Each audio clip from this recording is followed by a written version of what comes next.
Well, let's all stand on our feet.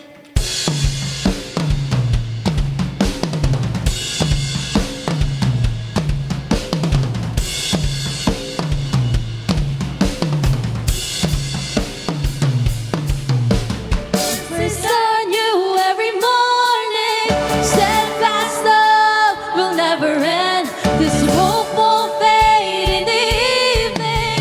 Lord, how great is your faithfulness. Lord, how great is your faithfulness.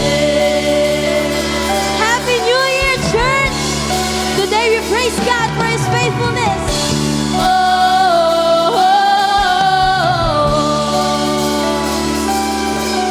Every hour, every minute of my life has been part of your design. Lord, the whole world's in your hand. Every trial, every battle that I face, God, you met me there with grace. Every part I serve your plan. Amen. Through it all, you've been so, so good. Thank you, Lord. Kept your word like you said you would. Your mercies are new every morning. Your steadfast love will never end. This hope won't fade in the evening. Lord, how great is your faithfulness. Lord, how great is your faithfulness. Come on, let's fill this place with gratefulness. Sing. Here and now, looking back on where I've been, still as good as you were then. There's no limit to your love. Tell him this morning. Through it all, you've been so, so good. Salamat, Panginoon. Kept your word like you said you would. Your mercies are new every morning. Steadfast love will never end. This hope won't fade in the evening. Lord, how great is your faithfulness. Lord, how great is your faithfulness. Whoa, whoa. Oh, how great. Oh, how great. Lord, how great is your faithfulness. Oh, how great. Oh, how great. Lord, how great is your faithfulness. Your faithfulness. Through it all, you've been so, so good. I'm gonna tell them this morning. Kept your word like you said you would. Through it all, you've been so, so good. Thank you, God. Kept your word like you said you would. Your mercies are new every morning. Your steadfast love. Stop your hands. This hope won't fade. Come on, lift them higher. Lord, how great is your faithfulness. Your mercies are new every morning. Steadfast love will never end. This hope won't fade in the evening. Lord, how great is your faithfulness. Lord, how great is your faithfulness. Lord, how great is your faithfulness.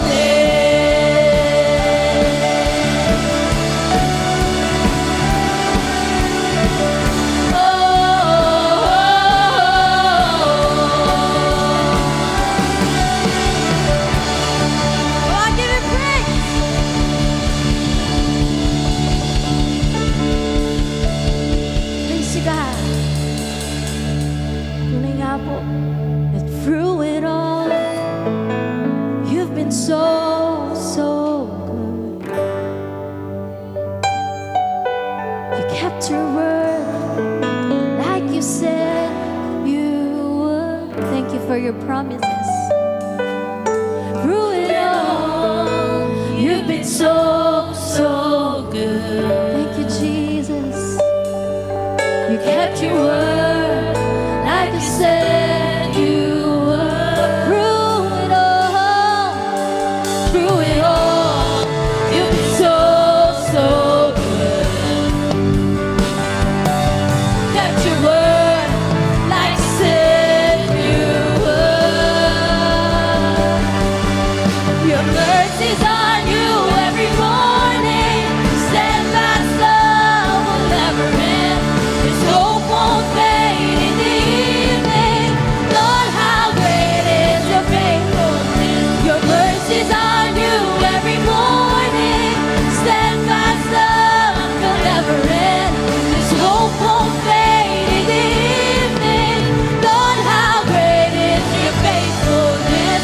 Lord, how great is your faithfulness. Lord, how great is your faithfulness. Come on, give him the best love offering. He deserves it. Our God who is faithful. Our God who is true to His word. True to His promise. Come on, alam ko may lalakas pa yan. Come on. Give him the best love offering he deserves. Thank you, God. You are faithful. You are faithful.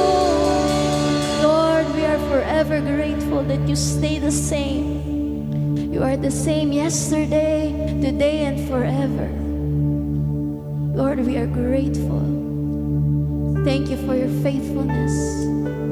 Thank you for your mercy. Stay are new every morning.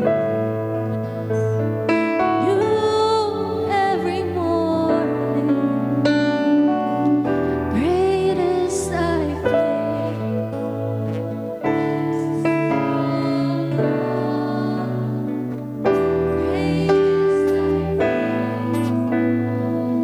They are new every morning.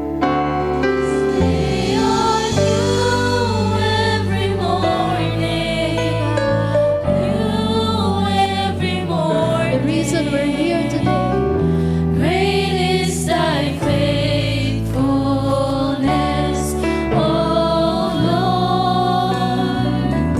Great is thy faithfulness. Sing the steadfast love. The steadfast love of the Lord never ceases. His mercies never come to an end. They are new every morning. New every morning. Great is thy faithfulness, O Lord. Great is thy faithfulness. Why don't we lift our hands? The steadfast love of the Lord. If the Lord has been good to you, if you felt the love of the Lord this year, last 2025, oh, praise Him with all your heart. They are new every morning. New every morning. Great is thy faithfulness, O Lord. Great is thy faithfulness.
mo. Pag-ibig mo ang siyang nagbabago. Lahat ng hanap ko natagpuan sa'yo. Kristo, ikaw ang nais ko. Dinggin sa mo mapalapit sa'yo. Itong aming nais.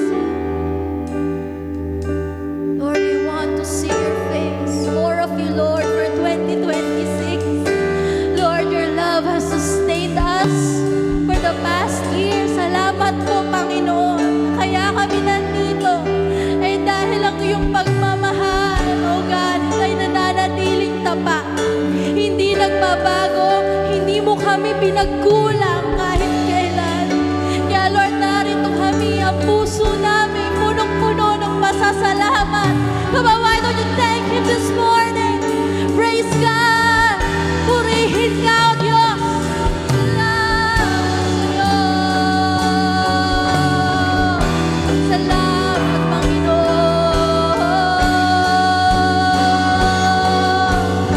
Salamat sa'yo, Diyos. Sa'yo lahat ng papuri at pagsamba. Maraming salamat, O Diyos. Lord, we give you all the glory. Lord, we give you all the honor that you deserve, O God. Sama-sama kaming nagpupuri. Sama-sama kaming nagpapasalamat sa iyo, O Diyos.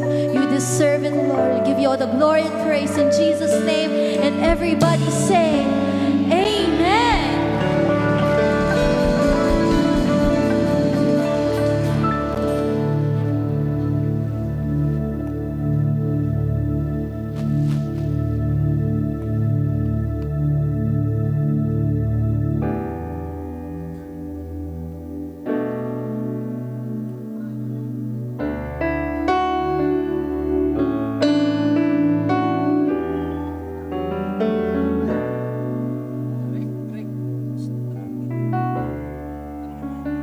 Thank you for the wonderful worship time.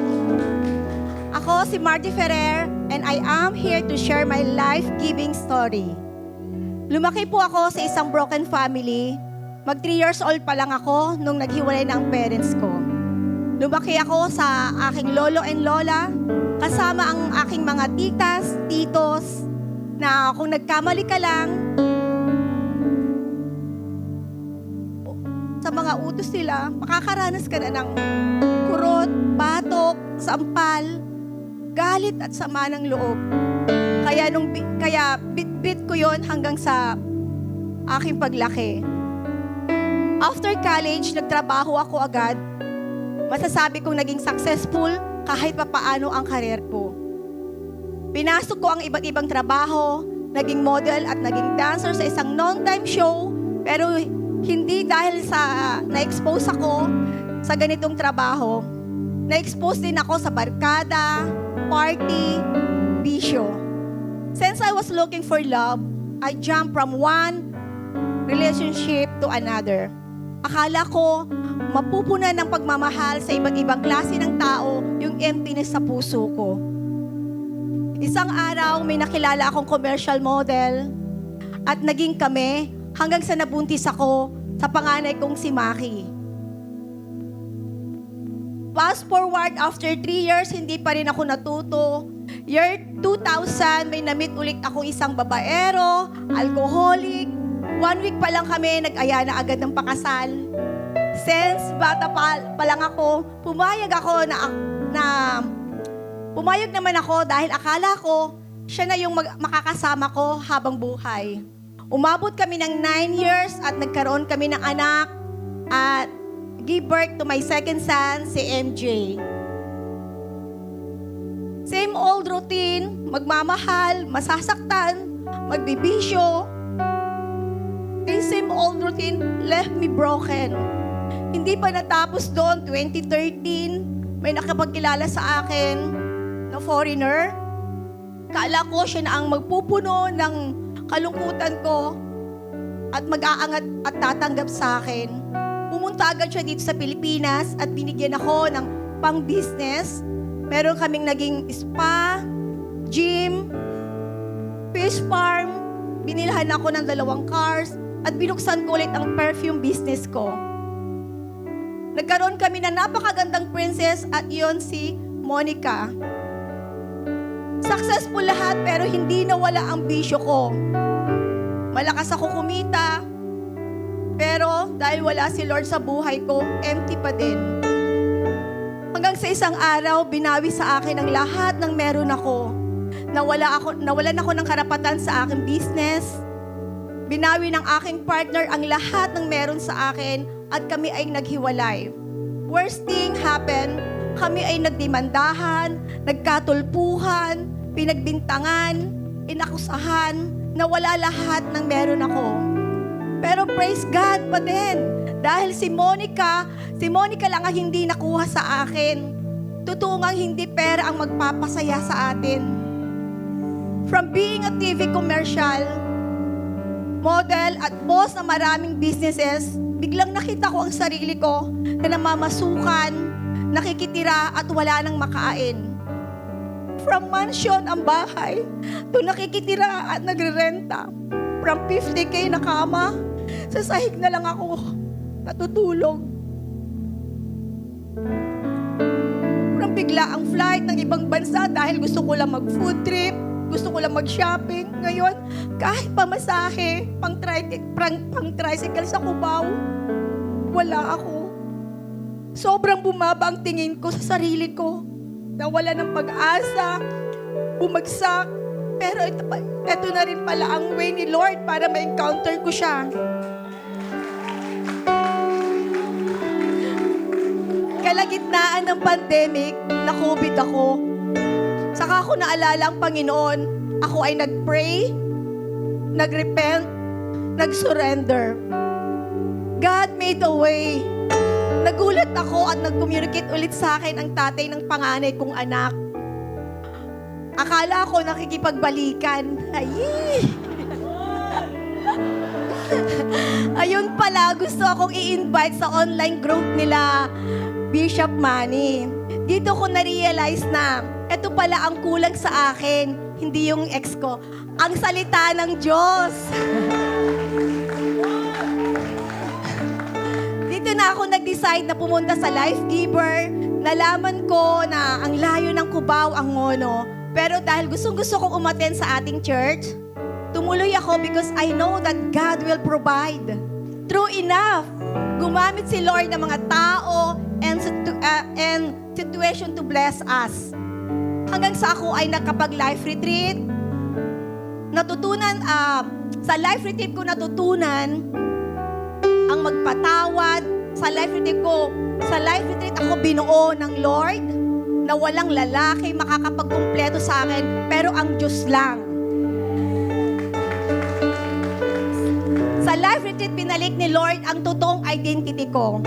Praise God, dahil nagtuloy-tuloy ako sa life journey, natapos ko na ang School of Disciple. At dito ko na rin natutunan ang halaga ng tithes, offerings, and fruit, ang first fruits. Malaki man o maliit, ang akin natatanggap, gipit man o sagana, hindi ako nagdalawang isip magbalik sa Diyos. Isa sa nagdala ng matinding breakthrough sa buhay namin mag-ina ay ang pagbibigay ng first fruits. Binalik ko sa Diyos ang pinakaunang ani o blessing na natanggap ko sa pinakaunang buwan ng taon. Dahil dito, maraming area sa buhay ko ang inayos ni Lord. Sobrang na-inlove ako kay Lord. Nag-decide ako mag-full-time sa ating simbahan.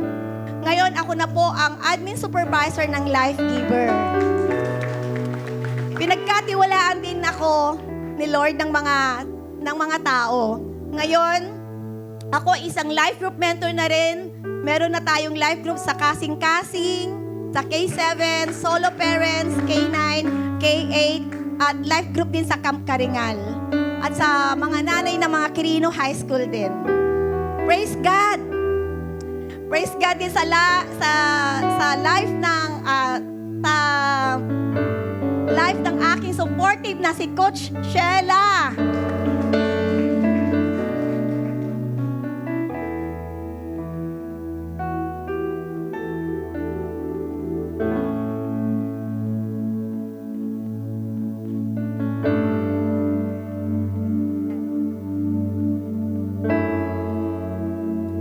Praise God din sa life ng aking supportive na si Coach Sheila na sobrang nakatulong sa aking spiritual growth. Ngayon, lahat po nang nawala sa akin unti-unti nang binalik ni Lord. Basta mag-obey at magtiwala ka lang sa Diyos, siya ang bahala sa iyo. Today, I can say na ako ng pinakamayaman sa buong mundo dahil nakilala ko si Jesus at sa buhay ko.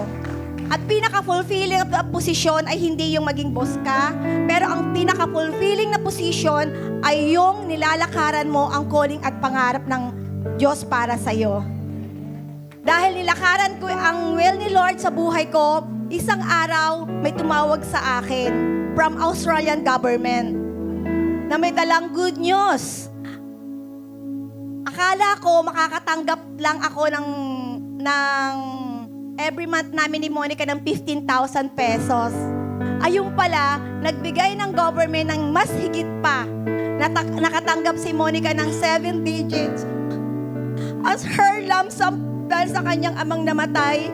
Resulta po ito ng aking first fruit and pagsunod sa Panginoon. Kaya ngayon, meron na kaming maayos na kondo. Praise God, dahil hindi na kami makikitira, uuupa. Bayad na din ako sa lahat ng aking mga utang. Dahil sa aking pagsunod, binalik ng Diyos 10 times. Lahat ng ninakaw ng kalaban. Praise God. Life Giver Family, nasa pinakamahirap na sitwasyon ka ba ng iyong buhay ngayon? Matutong mag-repent, mag-surrender, at magtiwala dahil walang mahirap sa Panginoon. Huwag na huwag kang magrereklamo, huwag na huwag kang susuko, at huwag na huwag kang bibitaw. Dahil kung sumuko ako noon, wala nang lahat ng ito. Again, ako po si Margie Ferrer, na dating makamundo, pero ngayon, certified makadiyos na. I am proud life giver. Let's give. Go, go, go!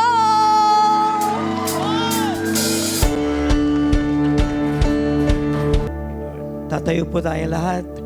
Tapos tayo, iikot tayo ngayon. Iikot tayo lahat. Tapos hawakan ng mga kamay ng mga kapatid natin. Batiin po natin. Itong unang-unang linggo ng taong 2026. Please keep the excitement. Shake another's hand. Bless them. Say, God is so good to you. This is our year. Sabi mo sa kanya, ito yung taon natin, kapatid. Sige po. I would like to encourage everyone, room around.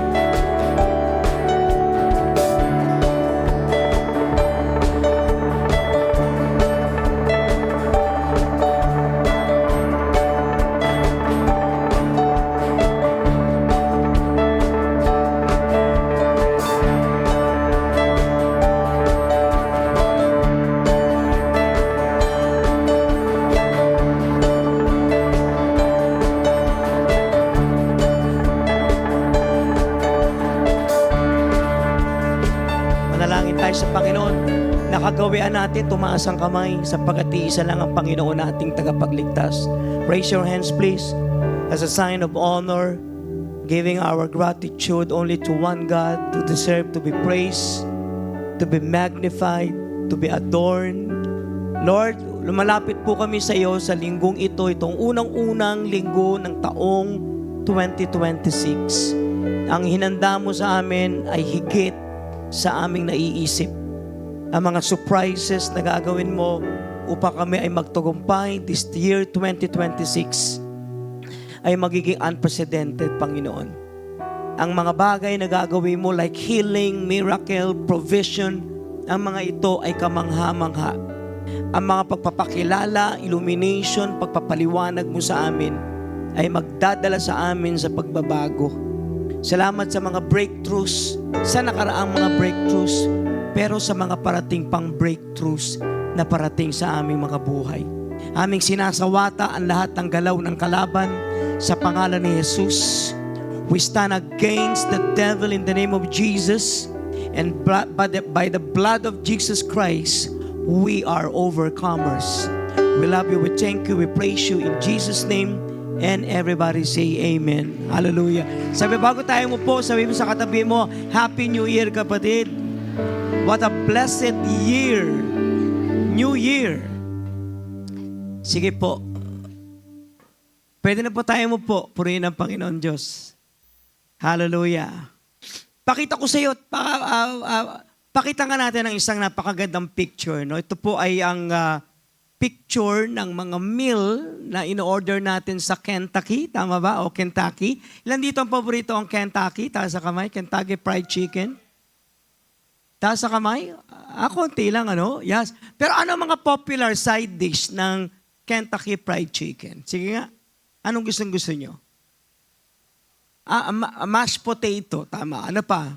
Coleslaw, paborito natin yan, tama ba? Meron ba rito umorder, coleslaw lang ang in-order niya pero walang chicken? Wala ano? Pero maraming side dish na napakasarap dyan, tama ba? Another is ang side dish ng Kenny Rogers, grilled chicken. Ayan, di ba? Ilan dito ang gusto niya? Ang pangalan yata nito, ang title nitong value meal na ito ay Through the Years. Tama ba? Oh, Through the Years yan. Through the Years, ito lang yata in-order natin eh.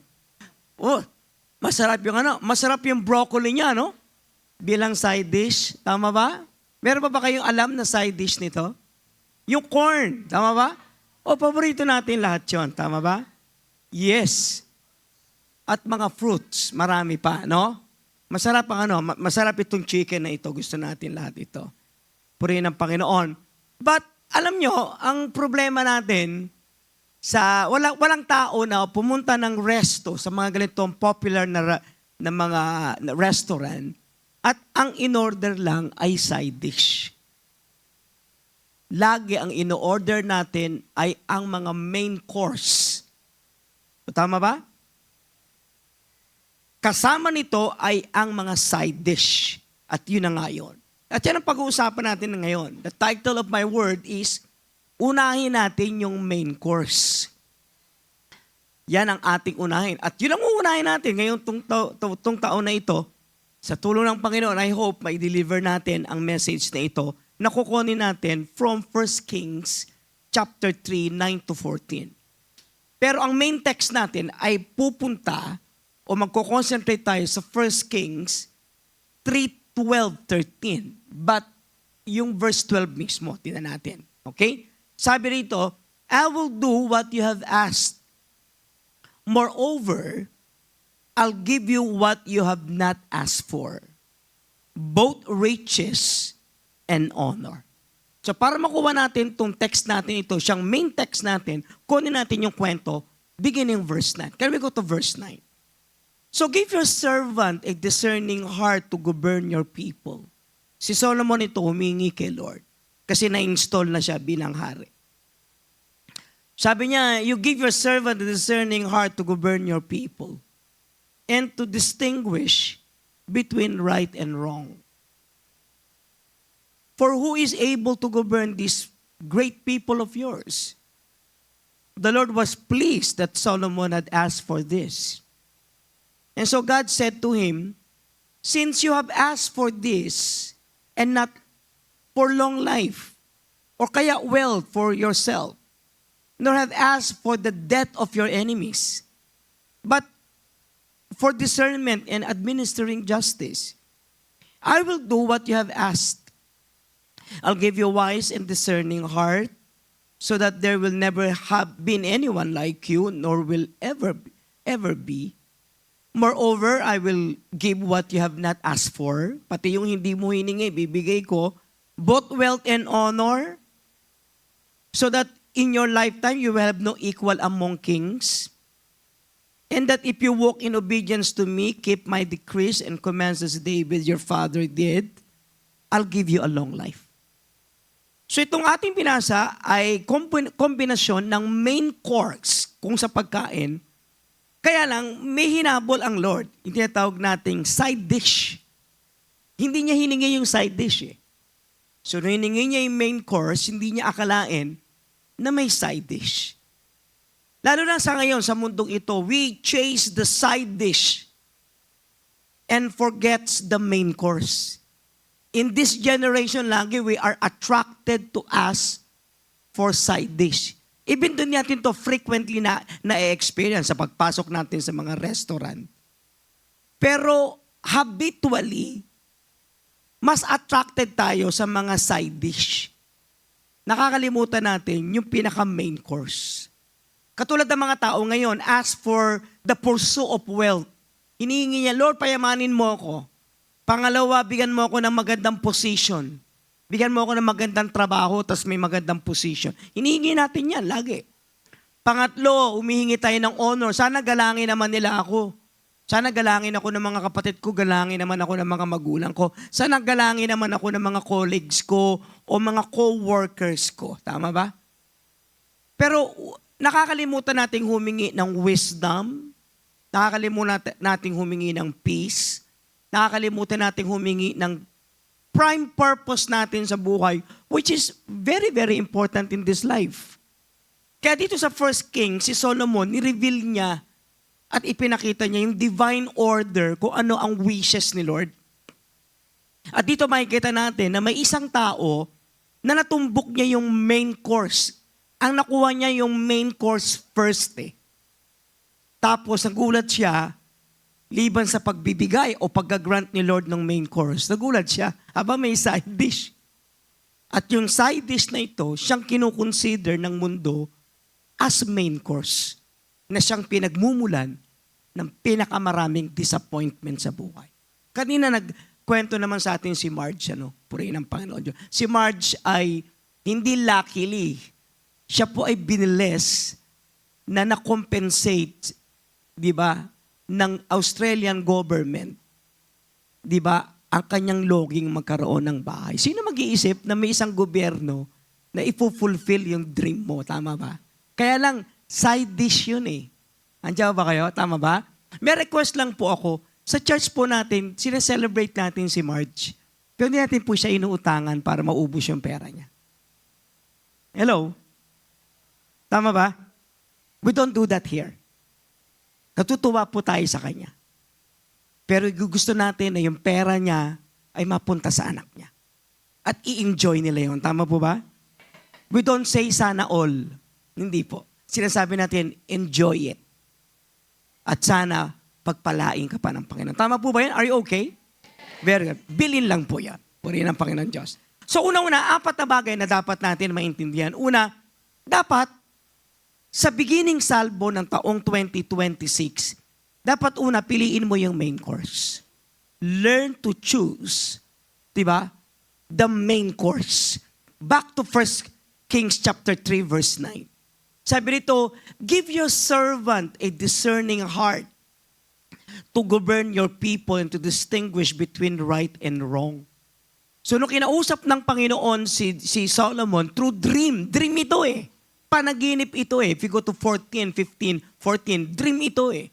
But yung dream ay clear na clear. Kinakausap siya ng Panginoon. Direkta kinakausap po siya. At yun na, nung tinanong siya, anong gusto mo? At ang nakakatuwa, ang nagustuhan niya ay hilingin yung main course. Hindi niya akalain na yung hihingin niya ay main course sa mata ng ating Panginoon. Okay? So dito pinili niya kaysa sa iba. Di ba? Sa harapan natin, pag bumupo tayo sa mga magagandang resto, attracted lagi tayo, di ba? Doon sa mga viands, mga ulam na masasarap. Pero nakakalito eh. Kasi misa katulad nito, pag pumunta ka sa dalawang minention kong resto, di po ba? Ang daming side dish, kabi-kabila. Pipiliin mo. Depende kung ano ang appetite o gana mo, kung ano ang gusto mo. So sa case ni Solomon, pwedeng lito na siya eh. Pwede siyang nalilito eh. Pwede hindi niya, bahala ka na, Lord. Hindi niya sinagot si Lord na, anong inihingi mo? Bahala ka na, Panginoon. Hindi siya ganun. sa case ni Solomon, hindi siya nalilito. Isa sa pinagmumula ng disappointment sa natin bilang Kristiyano is yung umpisa pa lang ng usap nyo ng Panginoon, lito ka eh. Hindi mo alam talaga, according to James chapter 1 verse 5, kung anong hihingin natin. Ilan dito ang umaamin na nalilito ka sa dami ng ulam at sa dami ng side dish na available, hindi mo alam kung anong gusto mo. Taas ka ang kamay. Tama ba? Ako, umaamin ako, hindi ko alam eh. Kaya sagot natin, Lord, bahala ka na. Hindi yun na nakita natin dito. Hindi siya nalilito. And so when God appeared to Solomon, He asked, ask whatever you want. At kung babalikan natin yung verse 11, may tatlo dito na hindi niya hiningi eh. Unang-una, when God appeared to Solomon, He asked, ask whatever you want. Solomon did not ask for what? He did not ask for long life. Pwede kong hingin yun eh, di ba? Kahit na hindi ka na mayaman, basta mahaba ang buhay mo, mag-a-acquire at mag-a-acquire ka ng property kung bonus sa iyo na mayroon ka mahabang buhay. Aanin mo mayamang mayaman o kayamanan, pero bukas, dedo ka na o patay ka na. So, pero hindi niya hiningi yung long life, which I think number one na pwedeng least na pwedeng hingin natin sa ating Panginoon. Ilan dito ang hihingin kay Lord ang mahabang buhay? Pakita sa kamay. Definitely number one. Pangalawa, hindi rin siya humingi ng wealth. Kasi pwede ako mangatuwaran kay Lord na kung may wealth ako, definitely, makakabili ako ng maraming vitamins, hindi nakakaba ang buhay ko. Pero hindi rin niya hiningi yung wealth. Ilan dito ang kung may hihingin kay Lord, hihingin niya ang wealth. Yung totoo, walang kamaskarahan at kaplastika. Sige nga, taas nga ang kamay. Yes, okay, purihin ang Panginoon. Very good. So kung sakaling humingi kayo, binigyan kayo, paalala nyo sa amin, binigyan na kayo. Tama ba? Yes, very good. Pero hindi ko kokovet yun. Hindi ko gusto ko yumaman kayo, pero hindi ko ikokovet yun. Gusto ko mag-enjoy kayo doon. Tama ba? Okay yun? Very good. Pangatlo, eto pwede itong wish eh. Ilan dito ang secretly, i-wish niya ito kay Lord, yung pangatlo? Walang magtataas na kamay. Di ba? Anong gusto mo? Lord, sana kunin mo na lahat ng kurap. Di ba? Hello? Alisin natin ang maskara natin. Tama ba? Lord, unahin mo na lahat ng mga masisiba sa pera. Pangatlo, the death of his enemies. Ang nakakagulat, hindi ito hiningi ni Solomon. Ang hiningi niya ay tamang bagay at ang hiningi niya, since siya ay hari, swak na swak sa panlasa niya yung hiningi niya. Kaya lang, hindi niya alam na main course pala yung hiningi niya sapagkat swak sa panlasa ng Diyos. He was asking for right governance. Secondly, he was asking for a true paghatol o judgment. So he was asking for governance and judgment. Ano sabihin ito? Tumbukin natin ang problema natin at ilang kakulangan o disappointment natin. Bakit may mga bagay na hindi binibigay sa inyo ng Panginoon o sa akin man? So ang tanong, is that the main course? Tagal-tagal na hinihingi mo, pero hindi nangyayari sa iyong buhay. Why? Are you asking for a main course? Or are you asking for, of course, Lord? Is that a main course? Or a side dish? Ayan. Kasi lahat naman ito, pwede naman kalooban ni Lord eh. Ang mga ito ay list ng mga nagdi-disguise na kailangan mo, pero bakit hindi mo nakukuha? Ang sagot ni James, dahil kasi wrong motive ka. Sakit si James magsalita. Hello? So una, paano ako mag-i-start ng taong 2026? Una, dapat nag-uumpisa ang tamang buhay sa tamang pagpili. Unang-una, unahin mong pumili ng tama. Saan ba ngayon ang transaksyon ng pagpili ng tama? Sa panalangin. So ang tanong, ano hinihingi mo tuwing nananalangin? Kasi pwede ang panalangin ay sagot sa iyong kailingan, Pero pwede ang panalangin ang pinagmumula ng disappointment sa buhay. Ang dami na ako nakita nag-backslide kay Lord sapagkat sabi niya, Bishop, may isa akong prayer na hindi naman binigay ni Lord. Yung prayer na abode kung saan pwede mag-connect kay Lord ay isang lugar na pinagmumula ng maraming disappointment. So ang tanong, bakit ang sisi kay Lord? Ang tanong, ang hiningi mo ba ay main course o ang hiningi mo side dish? Hello? Something to ponder. Think about it. Parang tahimik itong church na ito ngayon. Parang nakakapanibago kayo. So nag-uumpisa sa tamang pagpili. Pangalawa, ang tamang umpisa ay nagsisimula sa tamang pagpapasya. Unang-una, tamang pagpili. Pangalawa, tamang pagpapasya. Tamang pagpili, tamang pagpapasya. So sa simula pala ng pamumuno ni Solomon, anong ginawa niya? Tama na agad yung pinili niya eh. Lord, tulungan mo ako makapag-judge properly, makapag-discern accurately. Tama eh. Hello? So instead, ang hiningi niya, tama agad yung pili niya. Sa pag-umpisa ko sa pamumuno bilang hari, sabi niya gano'n, Lord, bigyan mo ako ng karunungan. Pero itong karunungan na pinili niya kay Lord is not for self-promotion eh. But to govern God's people well. Sana ko mag-govern ko yung mga tao na nasa ilalim ko ng maayos. He stated the main purpose eh. Hindi niya sinabing, tulungan mo ako maging sikat na hari kasi papupurihan kita sa kasikatan ko. Quite deceiving, pero hindi. Ang ginawa niya is not for self-promotion, but for him to govern God's people well and good. Well. Okay? Balikan natin. Give your servant, sabi niya, give your servant a discerning heart to govern your people and to distinguish between right and wrong. So dalawa eh. Isa lang ang panalangin pero may dalawang bahagi. Una, bigyan mo ako ng discerning heart, okay, para makagovern ako ng maayos. Pangalawa, sana ma-distinguish ko ano yung mali at saka tama. Sabi ko, Lord, nakakaingit naman itong verse na ito. Sana lahat ng politician namin dito sa Pilipinas, ito munang hiningi. Hindi sana galinto bansa namin. Ang nakakalungkot, leadership without wisdom is very, very dangerous. And authority without discernment is very, very destructive. Ang pamumuno na walang wisdom kasi mapanganib eh. At ang authority na walang discernment ay mapangwasak. Kitang-kita natin yan sa bansa natin.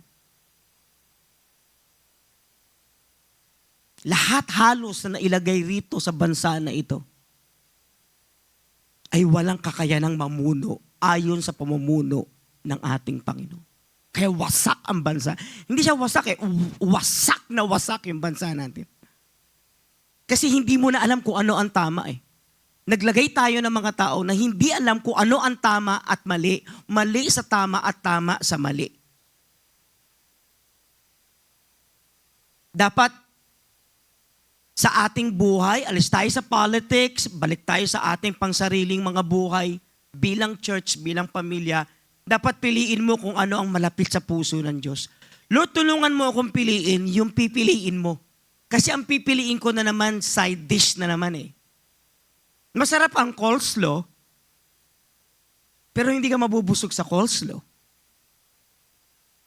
Sana Lord, tulungan mo akong piliin yung pinipili ng Diyos. Kasi hindi lahat ng maganda sa mata ng tao ay gusto ng Diyos para sa atin. Piliin mo lagi yung main course na pinagmumulan ng magagandang bagay. Di akalain ni Solomon na may kasama yung main course. That's how God surprised His righteous people. Number 2. Are you okay? Are you writing it down? Are you? Totoo, okay, very good. Sana sulat po ninyo. Number 2, May request tayo na sobrang pleased si Lord eh. God was pleased with Solomon's request. Hindi niya akalain na yung kanyang hihingin ay main course. At eto pa, yung main course na yon, sobrang pleased si Lord. Verse 10, can we go to verse 10? The Lord was pleased that Solomon has asked for this. Sabi rito, tuwang-tuwa ang Panginoon sa hiningi ni Solomon. So anong ibig sabihin itong salitang please dito? The word please here is tob. Sa Hebrew word. Kasi maraming text sa scripture na sobrang nalungkot si Lord sa pinili ng tao Katulad si Adam, when he chose to eat the fruit o forbidden fruit, that displeases God so much. As a matter of fact, lukot ang puso ni Lord yun. Isa yun. Secondly, si Achan, nung tinago niya yung silver and clothing sa AI, nung panahon ng gera ng AI, kinupit niya sa Jericho, lumitaw yung kasalanan sa AI. Eto makikita natin talaga, hindi si Lord na please, na displease. Sobrang nalukot ang puso ng Diyos. Pangatlo, makikita natin in Genesis, when the men of Sodom wanted to have sex with the visitors of Lot. That displeases God so much. But itong text na to kakaiba, di ba, compared to different texts na nag-appear sa Scripture. Kasi itong text na to showed how God was pleased with Solomon asking for wisdom and discernment. So ngayon, ano ba yung ibig sabihin ng please? Bakit sinabi ng Bible na sobrang natuwa ang Diyos? Ilan dito ang gusto sa kanyang panalangin, simple, pero tuwang-tuwa si Lord sa panalangin mo, na walang option si Lord kundi sagutin yung panalangin mo? Hindi, wag ko kayo mag-amen, magtaas ko kayo ng kamay. Okay, very good. Tama ba? Ilan dito ang gusto nun? Taas ng kamay. Amen, gusto natin yon. What if, bago ako matapos, may mangyari sa inyo? Nasagutin ni Lord ng additional side dish, yung main course na hihingin nyo kay Lord. So, tingnan natin, let's go deeper. Let's check the word please. The word please here is good.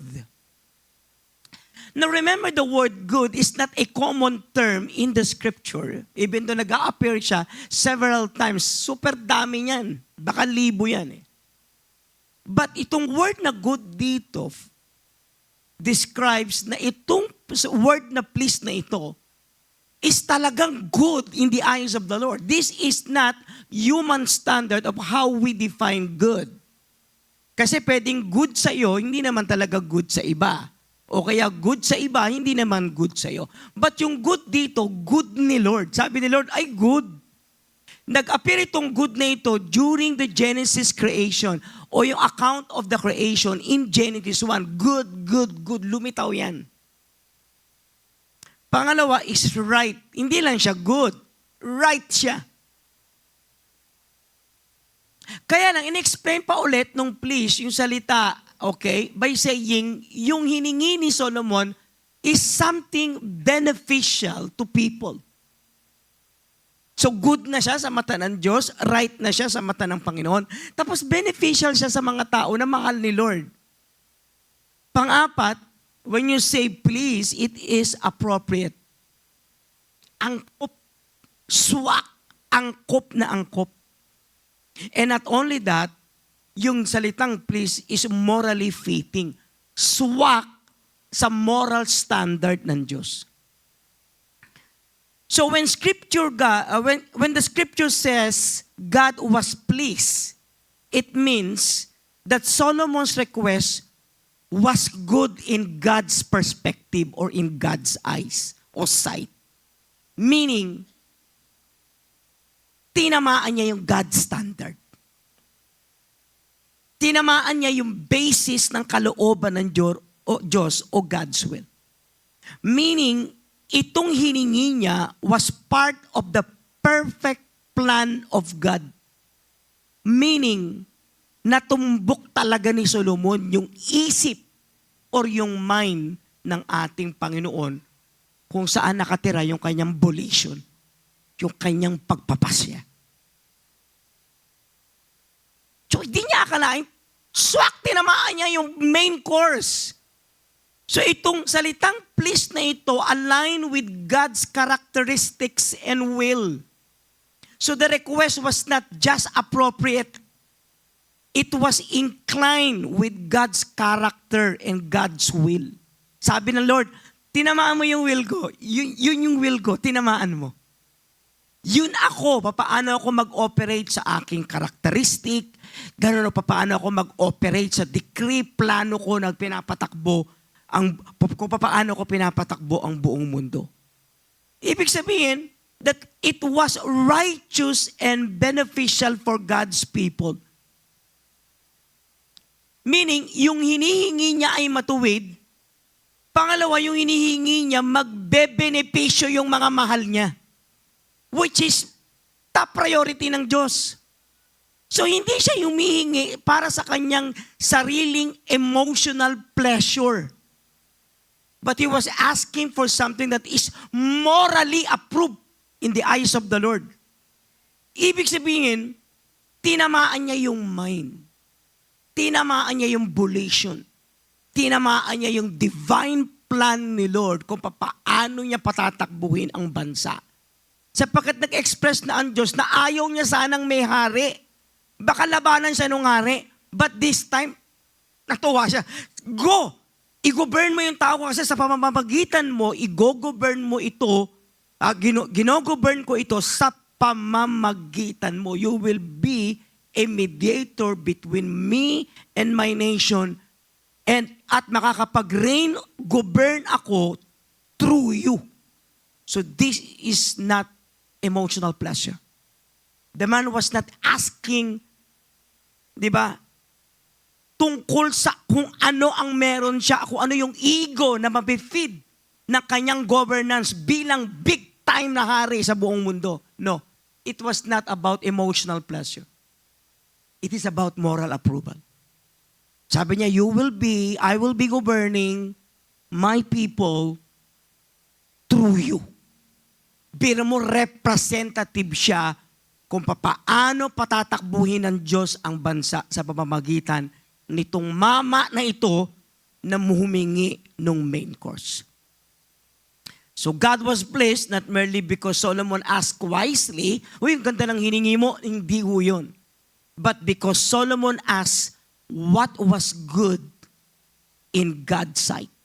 And so kung isa-summarize ko kung ano yung hiningi niya, yung request niya was about God-centered, Pangalawa, yung motive ng kanyang request was service, not self. At yung desire niya was faithfulness, not fame. Ang gusto niya maging tapat, hindi para sumikat. Ang gusto niya maglingkod, hindi tungkol sa sarili.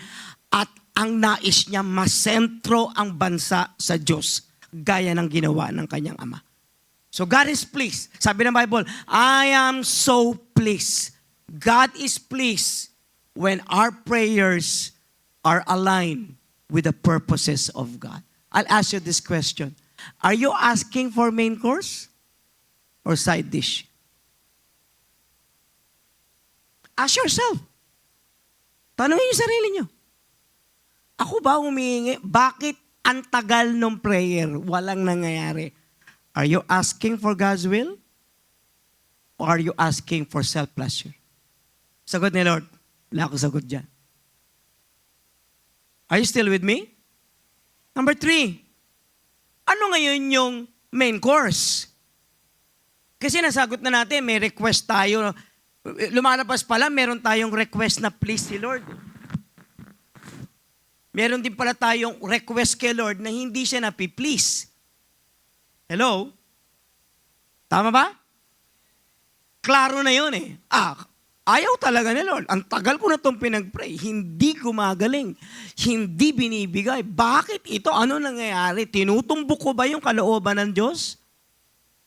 Bakit ang isang bagay ay parusa sa akin at walang sagot? Ano ba ang nangyayari?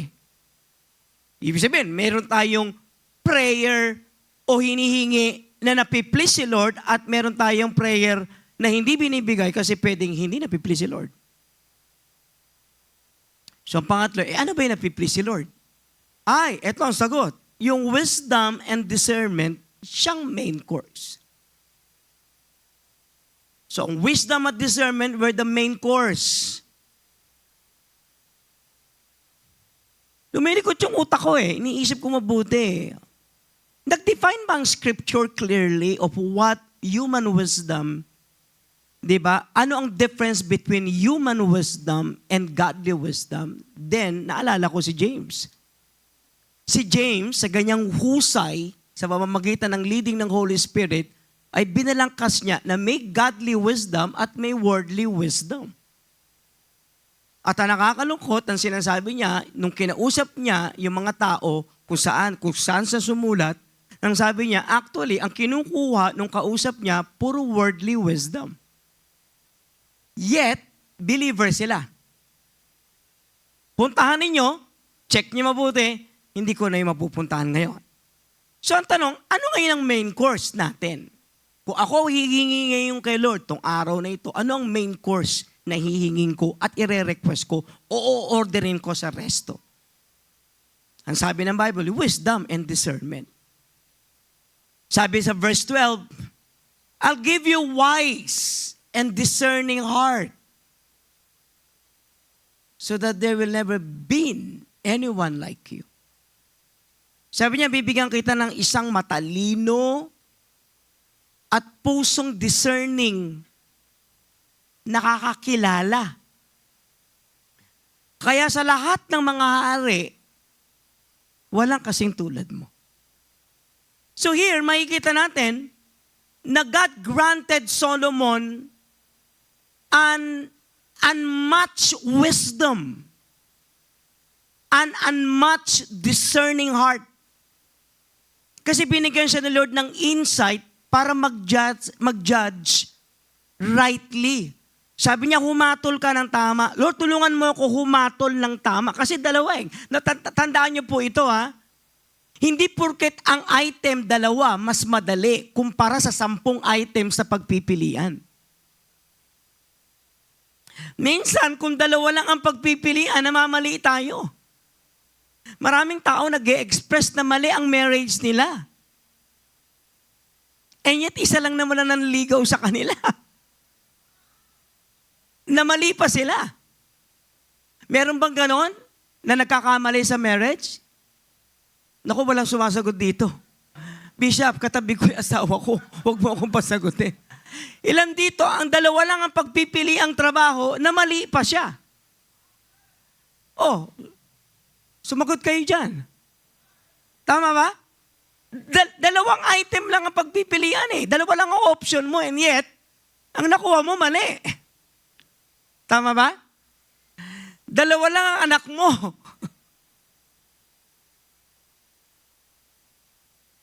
Mali pa rin yung napili mo.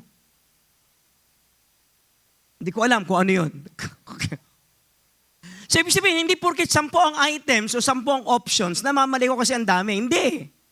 If you remember, nung may 2 babaeng prostitute ang lumapit kay Solomon para piliin, di ba? Di ba? Para malaman kung sino ang tunay na nanay ng bata. Hindi madali yung ginawa niya sapagkat doon siya nakilala. Ang sabi niya, hatiin na lang natin para equally divided yung 2 prostitute na nanay. Sumagot yung isa, sige, hatiin nyo.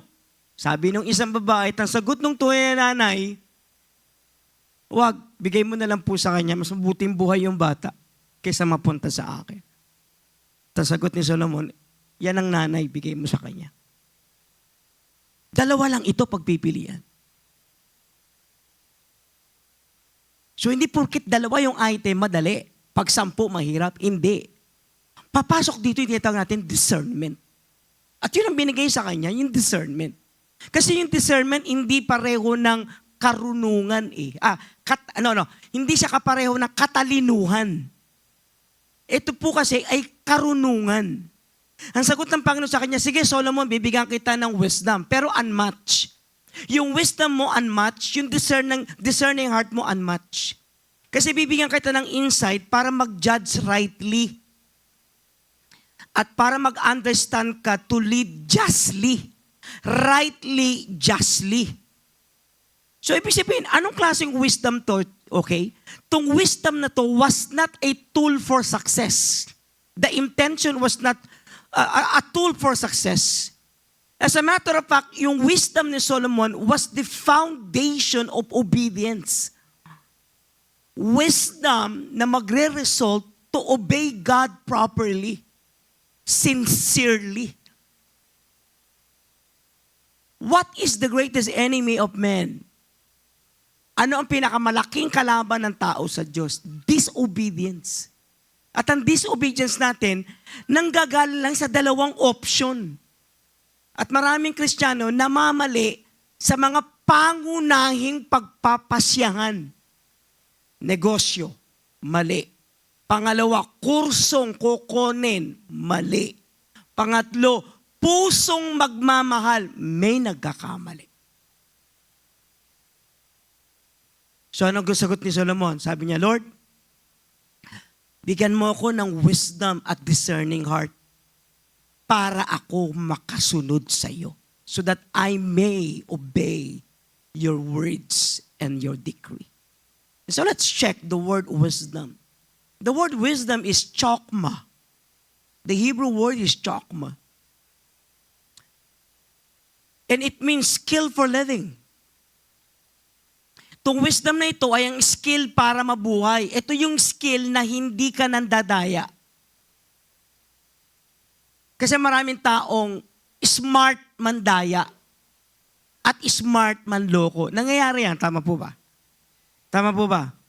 Ang tawag din nila yan, diskarte. Sa Cebuano, diskarte, tawag yan, okay? Diskarte, okay? So, pero actually, itong wisdom na to, chokma, refers to skill for living. Amazingly, itong skill for living, binibigay ni Lord. Sa paghahanap na mapapangasawa, ang unang-unang tanong, may tsura ba? Lagi ang hiningi natin side dish. Dapat ang hingin ko, may skill ba yung lalaki o yung babae for living? Ang problema, hindi tayo na-attract dito kasi ang gusto natin ma-attract dun sa face value o itsura ng tao, unang impression, importante sa iyo. At lahat tayo na-deceive ng itsura. Tama ba? Ilan dito umaamin doon? Ang hina pala nito. Ang gwapo pala nito, pero ang hina pala nito. Amen? Lahat ng babae na kapitbahay niya, mahal niya. I love my neighbor's wife. Problema yon. So ito ay skill for living. Pangalawa, itong chokma is practical insight. Ang tawag dito, immediate wisdom. Practical insight. Ibig sabihin, kung tatanungin mo si Lord, kung si Lord ay super spiritual, ang sagot sa iyo, Lord, Manny, hindi ako super spiritual lang. Ako ay super practical.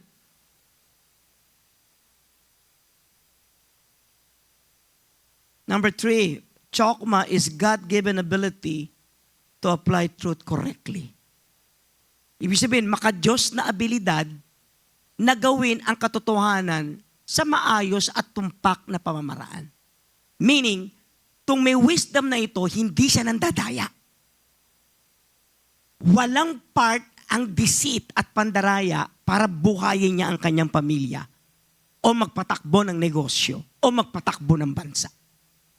Tanggal ang daya, deceit sa kanyang pamamahala.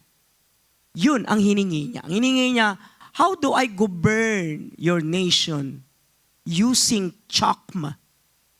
Skill, practical insight, and God-given ability to apply it correctly or the truth correctly. So this is not just mere intelligence. Talino ng tao, hindi po. But this is moral and spiritual discernment. Tagalogin ko, hindi ito katalinuhan, kung hindi moral at spiritual na pagkakakilala o pagkakakilanlan ng bagay ayon sa mata ng Diyos. Sipin mo kung yun na makukuha mong mapapangasawa.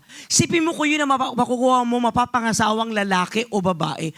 May pagkakakilanlan kung ano yung tama at mali at kaya niyang i-appropriate ito sa pang-araw-araw niyang buhay na magre-resulta sa tagumpay. That is chakma. May kausap pa ba ako rito? Very good. Pangalawa, main course, discerning. The Hebrew word is bin. Ibig sabihin nito, to distinguish. Yes, distinguish. Mabatid. May kabatiran. Mabatid ko. Taka mo na, mali ito. Ito tama Ay, naghahalo ang tama at mali. Pwede ko ihiwalay yung tama sa mali o mali sa tama. Distinguish. Now, para maintindihan natin, the word bin means to separate. Ayan, to separate. Mapaghiwalay niya yung dalawa. Minsan naghahalo Nalilito tayo kapag parang naghahalo tapos hindi mo ma-distinguish kung ano yung mali o tama. Bahala na. Basta kung ano yung nasa puso mo. Aba, hindi pwede itong nasa puso mo. Remember that the heart is the most deceiving part of our life, of our being. But the ability to separate, that is discerning, to separate. Tagal na nung problema, hindi ma-solve. Kasi naghahalo.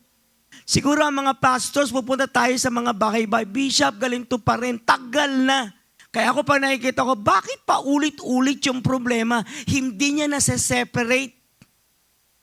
Wala siyang kakayanang mag-obey kasi napaghahalo Ito, in the word discerning, nasa-separate niya. Napaghihiwalay niya yung tama sa mali at mali sa tama. Meaning to understand between options ang makaintindi ng mga pagpipilian. So ang trabaho ng discernment is-separate ang alin. Yung truth from error. I-separate yung katotohanan sa kamalian. At i-separate yung justice mula sa injustice. Na paghihiwalay ng pagkakakilanlan ang katotohanan sa kasamaan at mapaghiwalay yung hustisya sa kawalan ng hustisya. Yun ang hiningi niya. Lord, mabigat ito. Kasi ang susundan niya, mabigat yung tatay niya. Ang ganda ng record ng tatay niya. It was 40 glorious years. Paano niya ikukumpit yun? Ang kanyang kalaban, sa ganda ng performance, yung tatay niya. Pero isa hiningi niya, Lord, bigyan mo ako ng karunungan. Tsaka, bigyan mo ako ng kabatiran. Mabatid ko kung ano yung mali. Mabatid ko o makilala ko kung ano yung tao. The moment ang ating Christian life ay tungkol sa discernment mula sa mali at tama at mali, malaking puntos magtatagumpay ka lagi sa iyong buhay. Kaya kung isa kang tatay, without being, you cannot tell what is right. Even if wisdom is present, you will lose. If you are a tatay and you are a leader, di ba? Magaling kang estudyante, pero hindi mo mabatid kung ano at mali at tama, even though may wisdom ka, you will fail kung walang discernment. Discernment is very, very important in the eyes of the Lord. Alam mo, ang nakakatuwa, ang hiningi niya yung dalawa, kung ano yung nasa puso ng Diyos. Pag binuksan mo yung puso ng Diyos, ang nandoon sa puso ng Diyos, wisdom, at pag binuksan mo pa ulit ang puso ng Diyos, ang nandoon ay discernment. Nakakatuwa, yun ang hiningi ni Solomon. Dito ako magtatapos. Are you okay? Kasi may gagawin tayo mamaya. I hope lahat kayo magpa-participate at yun ang gusto kong gawin natin. Pang-apat, ang wealth and honor side dish. Kala mo tapos sa si Lord, iningi mo yung tama. Di ba humingi ka ng karunungan? Oo, bibigay ko. Di ba humingi ka ng kabatiran o discernment? Pagkakakilala ng mali at tama? Oo, sabi niya bibigay ko. Pero, sabi niya, Solomon, may side dish. Can we go to verse 13? Moreover, I'll give you what you have not asked for. I'll give you both wealth and honor. Oh. After maibigay sa kanya yung wisdom, nagsalita ang Lord. Sabi niya, Solomon, may extra. Ano yung extra? Una, may riches. Sabi niya, dahil itong dalawang ito, primary, main course, hiningi mo, sabi niya ganon, bibigyan kita. Kaya lang side dish to ha. Dapat yung side dish ko, side dish mo. Huwag mong gawing main course. Dapat yung main course ko, main course mo, huwag mong gawing side dish. Sabi niya, may bagay na hindi ka hiningi. Pero alam ko ba, di ba? Common na tao, hihingin yon. Sabi niya gano'n, ano yon? Sabi niya, dahil hindi mo hiningi ito, bibigay ko sa iyo. I'll give you riches. So may riches. The Hebrew word is osher. Hindi ako eksperto mag-pronounce ng Hebrew. Napakahirap na subject sa Bible school ng Hebrew. Yung iba baliwala sa kanila, walang haba silang mag-pronounce. Kung gaano ipopronounce ito na napaka-importante yung mga words na ito. Hindi po ako eksperto. But tingnan natin yung meaning. When you say riches or share, actually this is literally wealth. Sabi niya, bibigyan kita ng kayamanan. Hindi mo hiningi, pero bibigyan kita ng kayamanan. Pangalawa, o share means abundance. Sabi niya, bibigyan kita ng kasaganahan. Hindi lang kayamanan. Kayamanan na magtatamasa o magdadala ng kasaganahan. Nga pala anak, hindi ikaw binibigyan ko. Hindi ikaw, binibigyan ko yung buong bansa. Nung panahon ni Solomon, ginawa lang niyang common ang ginto sa panahon niya. Common. Pangatlo, it is beyond provision, beyond survival. Now, para maintindihan natin yung salitang riches dito, kasi nga baka pwedeng, di ba, i-compartmentalize lang natin sa pera. Pera, kayamanan. Hindi, taka muna. Sinabi na niya, pera, kayamanan, at kasaganahan. Okay? Pero when you say riches, sabi rito, the word wealth here, o share, is functional, not indulgent. Ano ibig sabihin ito? This is a resources to sustain not a capriccio of a king, of a flamboyant king, but it is a resources to sustain God's kingdom. So ang kayamanan dito ay ang layunin at gamit ay hindi para sa luho o hindi para sa kalayawan.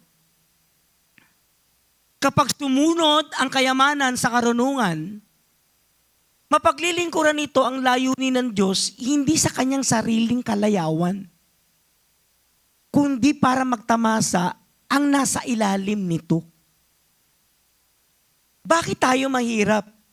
Kasi pinagtutulong-tulungan, nakawin ng iilan ang kayamanan natin sa iilang mga pamilya o nagpuposisyon. Kaya ang resulta niya, sobrang kapighatian at kahirapan. Hindi ito yun. Yung kayamanan ni Solomon ay mararanasan ng marami at magtatamasa maging ang kanyang mga constituents. Sasaya ka. Kasi bakit? Nagre-reflect na ang Diyos ay naghahari sa kanyang pamayanan. Darating ang panahon na wala nang mahirap kasi bawat isa ay nagtatamasa ng pribilehiyo dahil sa tamang pamumuno. Ang bansa natin, luho tapos luha. Ito hindi. Wala siyang luho, kaya wala siyang luha.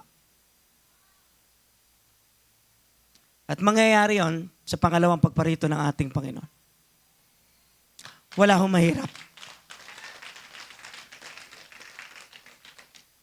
Una, bigyan kita ng kayamanan. Ilan dito ang hindi ka naman humingi ng kayamanan pero gusto mo bigyan ka pa rin? Dahil kahit paano, parang nasa utak mo pa rin yung kayamanan eh. Pakitaas ka ng kamay, di ba? Wala nagtaas ng kamay ko, konti lang, okay. Pangalawa, may honor. Una, may wealth, may riches. Pangalawa, may honor. Tingnan natin yung honor. Kavod eh. Di ba we have the word ikavod? Lumitaw yan sa Ezekiel, ikabod. The glory departs, ikabod. Okay? Di ba? Ayan. So ano ibig sabihin itong kavod? Honor. It means weight, bigat. May bigat. Pangalawa, glory, kaluwalhatian. Pangatlo, respect with substance. May paggalang na may tunay na laman o kaya halaga. So itong honor dito, bigat, kaluwalhatian, paggalang na may tunay na laman, tsaka halaga.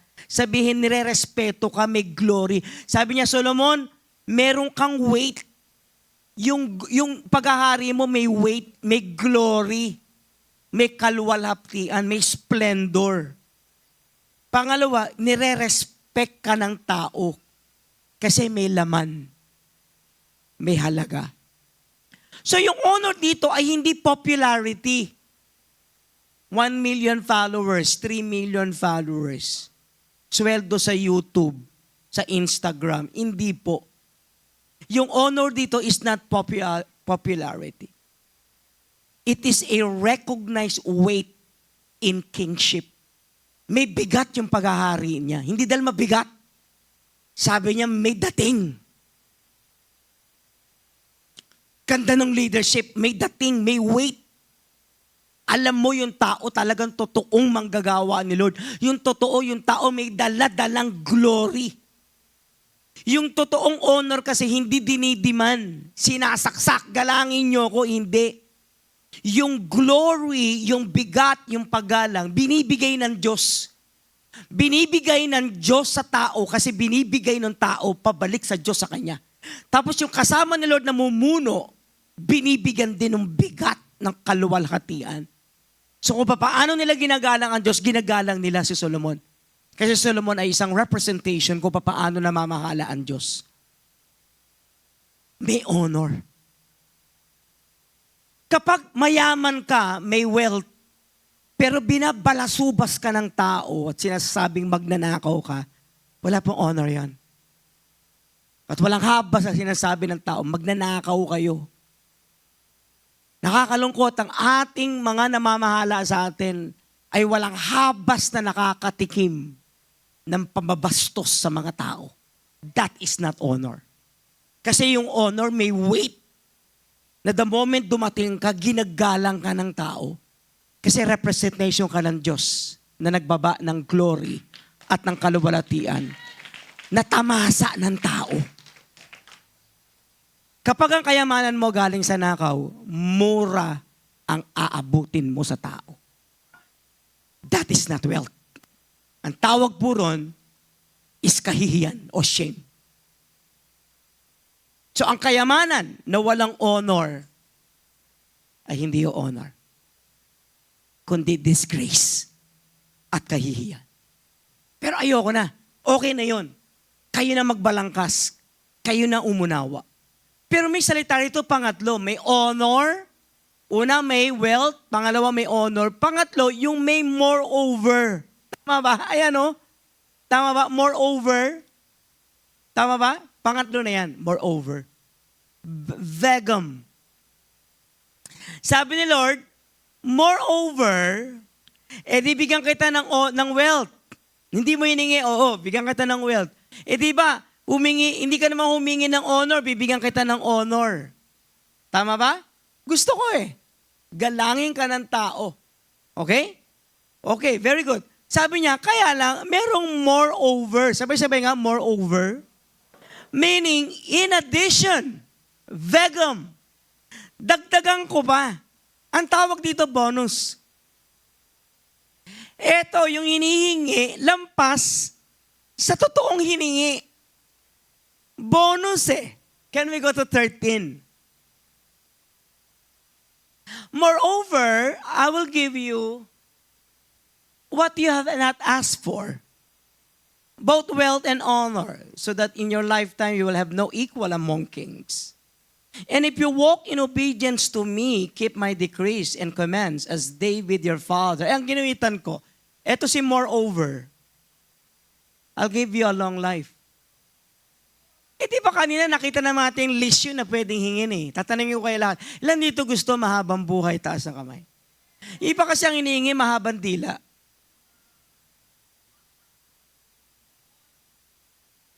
Sabi rito, mahabang buhay. Sabi niya, dahil hindi mo hinihingi ang mahabang buhay, sabi niya, but anyway, ako na lang magre-request. Gusto ko mahaba buhay mo. Ilan dito ang gusto mahaba ang buhay, taas sa kamay? Ilan dito ang gusto ang malusog na buhay, taas sa kamay? What if ngayong gabi o ngayong umaga ibigay sa inyo ni Lord? Why not? Hello? Sabi niya, moreover.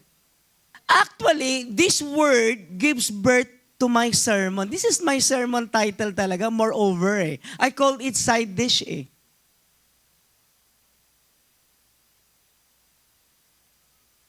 Wisdom is the main course. Riches and honor are the side dish. But another side dish is long life.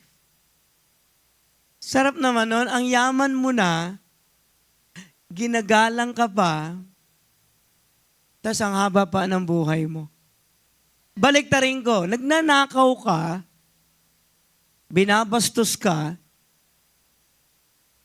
tas patay ka na bukas. Hello? Hindi na nakita natin dito. Kapatid, tingin kayo sa akin. Kung seryoso kayong humingi ngayong umaga sa Diyos, seryoso din pong ikapagkakaloob ng Diyos sa inyo ang hinihingi nyo. Ang maganda, hingin mo si main course. Kung babalik na naman kayo kay side dish, ulit-ulit tayo, wala po tayo matututunan. Ang gusto ng Panginoon, tumpukin natin si main course. So God adds what we don't ask for, when we ask for what truly matters. Ito yung take home eh. Ano ang take home? Si moreover. Sino si moreover? Wealth, glory, long life. Ito yung timeless gift sa ating mga believers. Kasi when wisdom is the pursuit, provision always follow. Dapat ang desire mo, yung totoong hihingin mo kay Lord na kung ano yung gusto talaga ni Lord sa atin. Kasi bakit? Yung provision will follow eh. Kapag ang goal mo talaga mag-obey, ang goal mo this year, blessing becomes the result of your obedience. Tama ang sabi ni Christ, seek ye first the kingdom of God and His righteousness, and all these things shall be added unto you. Wisdom is the main course. Kasi pag may wisdom ka, susunod ka talaga kay Lord eh. Hindi mo babaliin ang path mo patungo sa obedience eh. Kasi kapag obedient ka, alam mo manganganak siya ng maraming moreovers sa ating mga buhay. What is the main course? Wisdom and discernment. Side dish, wealth and honor, success are only the side dish. Pero kapag ni-reverse mo yung order, we lose both. Reverse mo yung order, we lose both. But when we seek what God wants first, He supplies what we need to fulfill His will. Meaning, anong uuwi ko ngayong gabi, ngayong umaga? Never chase the side dish of blessings. Pursue the main course of wisdom, and God Himself will set the table. Aayusin niya ang lahat. Ano ibig sabihin? Unahin mo si main course, susunod si side dish. Anong benefit? Bishop Manny, dapat ang goal natin, Lord, bigyan mo ako ng dunong naging masunurin. Kapatid, tingin po kayo sa akin. Hindi po lahat ng Kristiyano po masunurin. Ang pinakamatigas na ulo sa Old Testament, Israelites.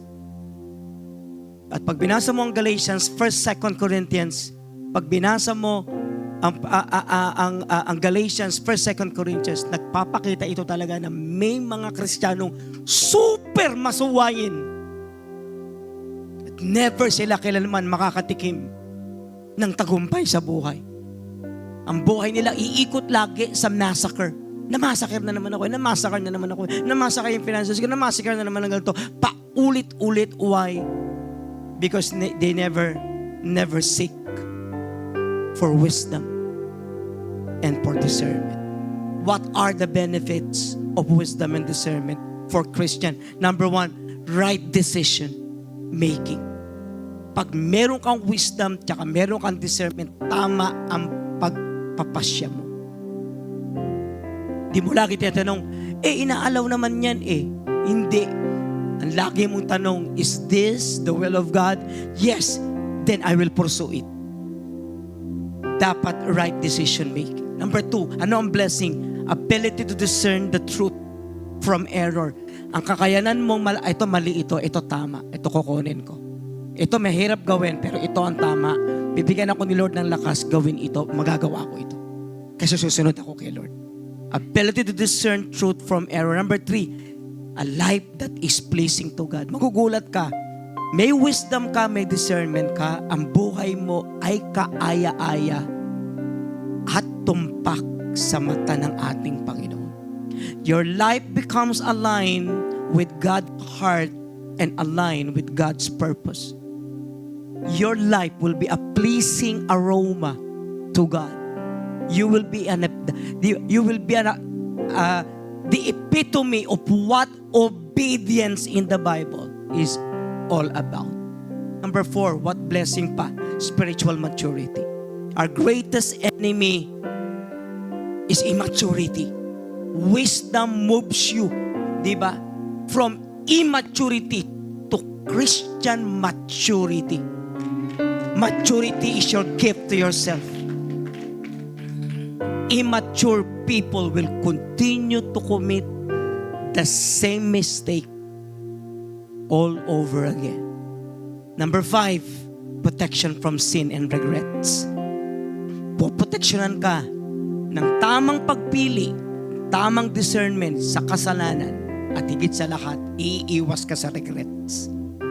Discernment warns you before you cross dangerous spiritual or moral issue. Iiwas ka para walang sin, walang regrets sa ating buhay. Number 6, ano ang benefit? Peace and stability. Tibay, payapang buhay. Yung wise choices lagi nagli-lead sa mas calmer na ground para lagi kang stable, firm, fixed. Number 7, blessing that follows. Lagi kasunod ang pagpapala. Patuloy na walang puknat ang pagpapala papunta sa direction mo. Kapag sinot mo ang wisdom, lagi ang wisdom ang mag-a-attract ng pagpapala sa iyong buhay. And last but not the least, blessing natin sa wisdom and discernment, better use of God-given resources. Ano man ang parating, March, ano man ang parating sa inyo, use it wisely. I-commit mo ng tama dun sa bata. Wala kayong pananagutan sa amin. Wala akong utang na bayaran mo muna. Ay, wala ka obligasyon, March, sa akin. Wala. At wala rin siya obligasyon kung kanino man. Ang mahalaga, ipanalangin siya na patuloy siyang maging obedient upang mag-attract pa ng maraming mga windfalls na parating na hindi kayang sukatin dahil sa tamang choices natin sa buhay. Palakpakan natin ang ating Panginoon. Question, lugi ka sa wisdom? Sagot ni Solomon, ni Lord kay Solomon, Solomon, tama ang pinili mo. Unahin yung main course, susunod ang side dish. Let me close this, brothers and sisters. Alam niyo ba na meron akong papel dyan? Binigyan kayo ng papel. Tama po ba? Pwede ko ba makita yung papel? Yan po. Labas po ninyo yung papel. Oh. Tama ba? Nakalagay dyan, pray more, worry less. Kung may hihingin kayo kay Lord sa taong ito, ano isusulat niyo po rito? Ano po susulat niyo? Kayo po, anyone? Ha? Wisdom? Wisdom tooth? Yes. Healing. Okay. So, ano lalagay niyo rito? Okay, I have a good news. Yung word ko, lagay mo. Kung may hingin ka, Lord, bigyan mo ako ng wisdom, bigyan mo ako ng discernment. Okay? Nga pala, huwag nyo nang isulat yun kasi hihingin nyo naman yun eh. Tama ba? Pero I have a good news. Kung lalagyan mo to ng moreover, isa lang. Ano lalagay mo rito? Isa lang. Ano si moreover na side dish na gusto mong reflection ni main course? Naku, ako ba'y naiintindihan nyo o hindi? Hindi ko rin naiintindihan yung sinasabi ko eh. Huwag nyo nang isulat yung wisdom and discernment. Kasi alam ko nilista nyo na sa puso ninyo. But I have a good news. Kung bibigyan kayo ng pagkakataon na maglista ng isang item dito na moreover. Ano ba yung moreover? Riches. Ano pa si moreover? Honor. Ano pa? Long life. Anong item ang hihingin nyo kay Lord ngayon? Itong taon na to, na ibibigay sa inyo ni Lord bilang manifestation nung dalawang item na pinreach ko ngayon. So, ang gagawin mo, susulat mo ngayon bago ako pumanik dito, tapos isang item lang, okay? Isang item lang, tapos hindi nyo to bibigay sa akin, paglabas nyo po ng church na ito, andun. Anak, pakita nga natin. Ayan, ayun no? May nakalagay, prayer and praises and prayer. Bago po kayo bumaba, sabit nyo po ron, sapagkat babantayan namin ang Panginoon. Babantayan ko sa panalangin kasama ng church na i-grant ni Lord ang side dish na gusto ni Lord sa iyo at sa iyong pamilya. Are you okay? Can we close our eyes? Let's pray. Lord, bigyan mo kami ng wisdom at discernment. Isulat ang isang item na manifestation ng main course na hinihingi namin. Humihingi kami ng wisdom, humihingi kami ng discernment, pero kalakip nito ay ang pagpataw ng pagpapalang material na gagamitin namin sa iyong kaluwalhatian. Kasagutan sa aming kahilingan sa taong 2026. Sealed by the blood of Jesus Christ. In Jesus' name. And everybody say amen. Write it down now. Sige po, sulat po. Ilan po ang gusto ng ballpen? Taas po ang kamay. Ayan po. Tama ba makakahingi ako ng ballpen? Okay, very good. Ayan po. Tama ba? Tama. Ayun o. Ayun na. Sige po, tulungan natin. Brad, tulungan natin sila. Ayun o. Iisa lang ang nagbibigay. Come on. Sige, gusto natin. Excited ako. Ayan po. Sige po. Hindi niyo po bibigay sa akin. Sasabit po niyo ron. Because after this po, we will go to the breaking of the bread. Purihin ang Panginoon Diyos. Go! Diyos iyong dinggin, aking panalangin.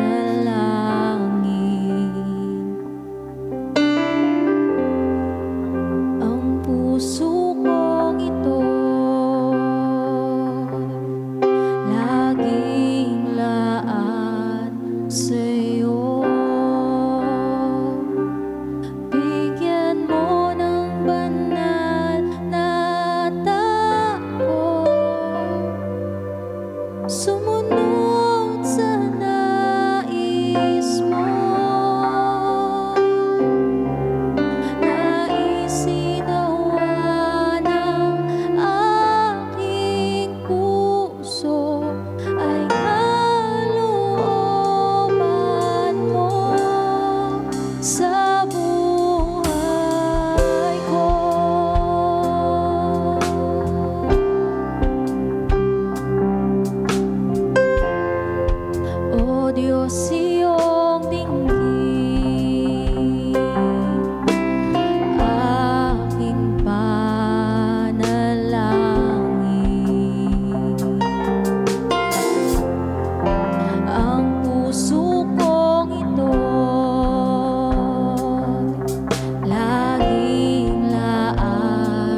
Lord, lumalapit po kami sa iyo. Taas ang ating mga kamay. Lord, lumalapit po kami sa iyo.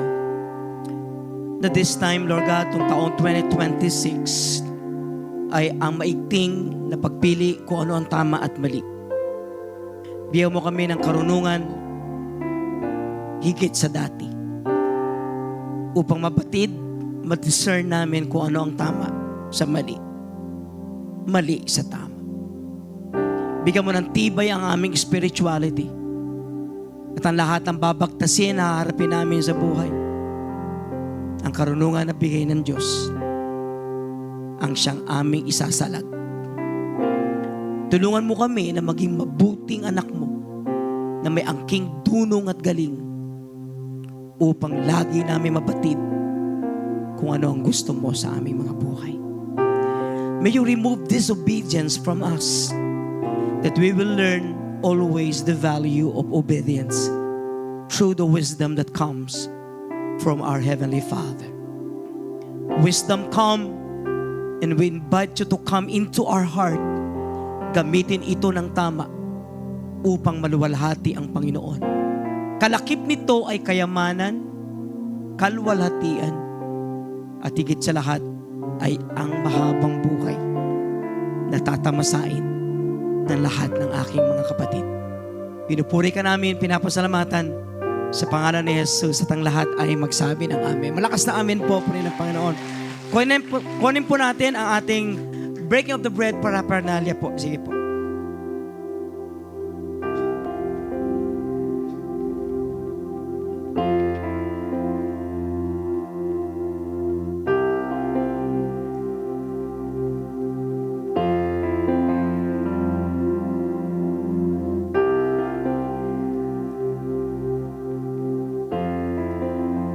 Ito yung unang-unang linggo ng taong 2026. Napaka-memorable nitong gagawin po natin. At napaka-importante po na umpisa natin ang taon sa pag-alaala ng pagkamatay ng ating Panginoon at ang kanyang paglibing at pagkabuhay ng muli. For I received from the Lord that I also pass on to you. Taas natin ang tinapay. The Lord Jesus on the night He was betrayed took bread. And when He had given thanks, He broke it and said, "This is my body, which is for you. Do this in remembrance of me." Lord, marami pong salamat sa iyong pagkamatay na nagdulot ng walang hanggang kaligtasan sa bawat isa ng mga pamilya, individual na nandito ngayon. Panginoon, salamat sa ginawa mo na nagdulot ng walang hanggang buhay, na nagduktong sa amin sa buhay na walang hanggan, bunga ng pagkamatay ni Jesus, at ang kanyang katawan ay binayubay upang kami ay magtamasa ng kaligtasan. Lahat ng mga bagay na ginawa ng kanyang katawan ay nagdulot ng walang hanggang kaligtasang hindi namin malilimutan habang kami ay nabubuhay.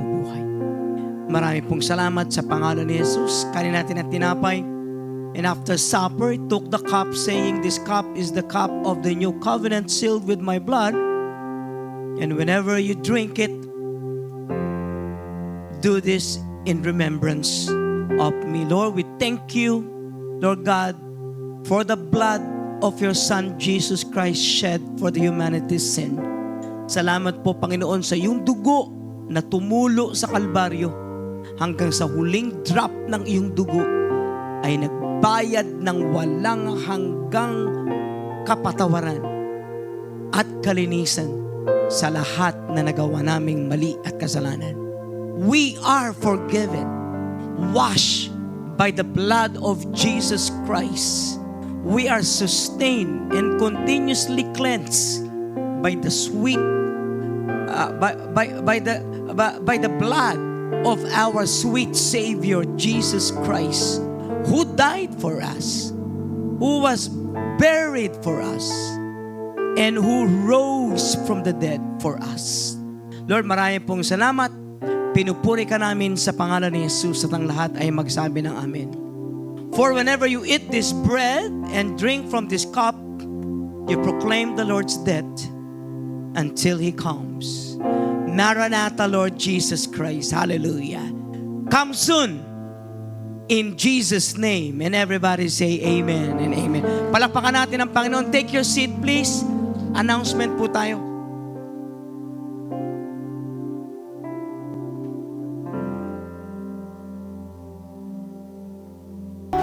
Tatayo po tayo lahat. Purihin ng Panginoon. Raise your hands. Naku, nakakalungkot. Tapos na, no? Ilan dito nalungkot? Tapos na. Pwede kayo mag-stay. Mag-preach ulit ako. Ha? Purihin ng Panginoon. May the Lord richly bless you and your children. May keep you from falling. Make you stand unblemished. May His grace work in you. His face shine on you. May His abundance flow throughout your lifetime. With enjoyment, good health, so prosper. May you have life to the fullest. Receive this from Jesus Christ. When fellowship ends, spread the good news. Stay beautiful. God bless you. See you next week. God bless po.